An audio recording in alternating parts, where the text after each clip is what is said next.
producer Harvey Weinstein, Huerta, the Manhattan District Attorney, reportedly expected to present the Weinstein case to a grand jury as soon as next week. Trace Gallagher is here with details. Hey, Trace. Hi, Tucker. Manhattan DA Cy Vance decided to seek an indictment against Weinstein after New York police interviewed Paz de la Huerta and corroborated a number of details in her story. De la Huerta claims Harvey Weinstein raped her on 2 occasions. Cy Vance previously came under fire for not pursuing a different case against Weinstein in 2015, saying he lacked evidence.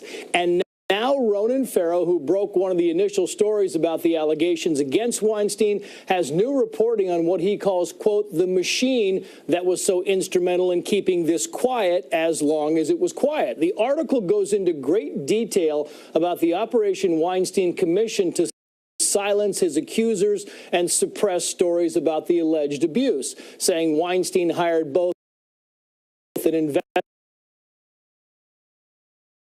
firm to, in effect, bully people out of going public. One of those people is actress Rose McGowan, who accused Weinstein of rape. McGowan claims Weinstein's army of private investigators tried to dig up dirt on the backgrounds and sexual histories of her and several other women. McGowan also claims that an agent for one of the firms hired by Weinstein duped her into several private meetings by posing as a woman's rights advocate. The story also alleges that Weinstein tried to hide his operation by routing contracts with the various firms through his team of lawyers, including that man, legendary attorney David Boies, who represented Al Gore during the litigation of the 2000 presidential election. The article claims that by routing the contracts through attorneys, the investigation could potentially be protected by attorney-client privilege.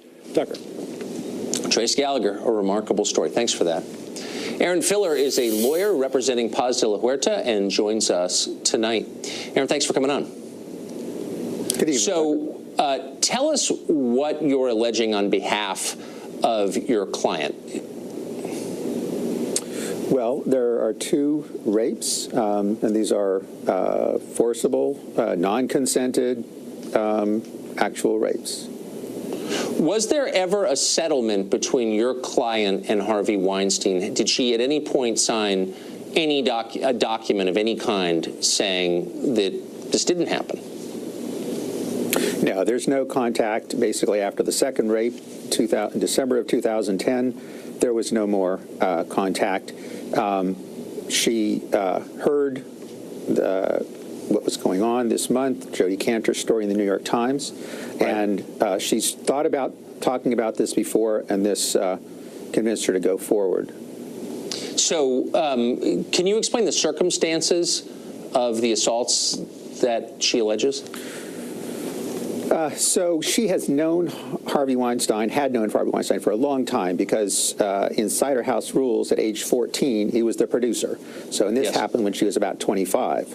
The first rape occurred when she essentially ran into him at a club. He offered her a ride home because they're neighbors in Tribeca, and began trying to insist on coming up to her room.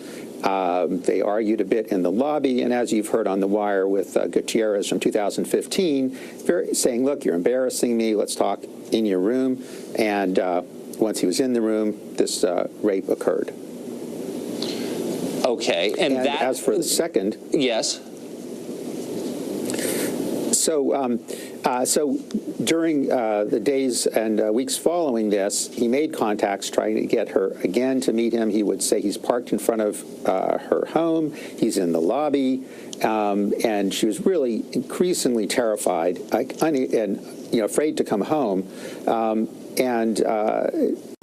Finally, on December 23rd, 2010, the second episode, she was at a photo shoot. She got this call, again, him saying he's not going to leave till she comes home, and she determined to go confront him. And I know her well. I've worked on various projects with her over the past 5 years.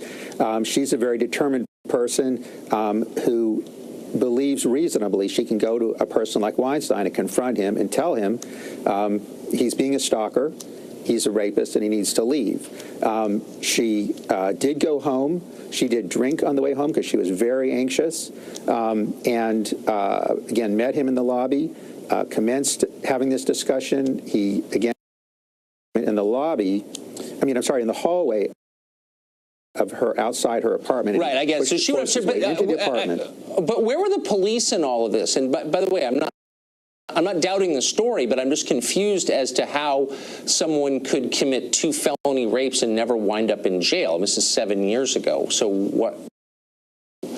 why were charges never filed? Are the police not on this? Well, right from the beginning, she was very worried about a career impact. She did discuss the rape, but used a code name for him.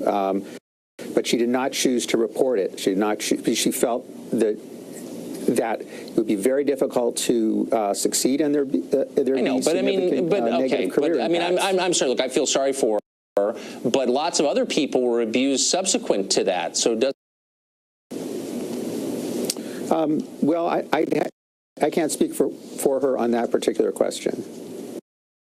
Okay. Well, the whole thing is a shame. Thank you very much for explaining that. I appreciate it.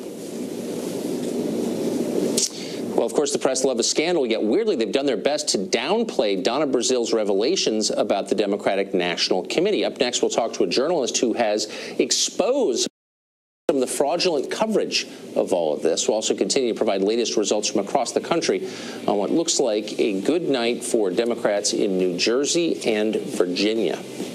We'll be back.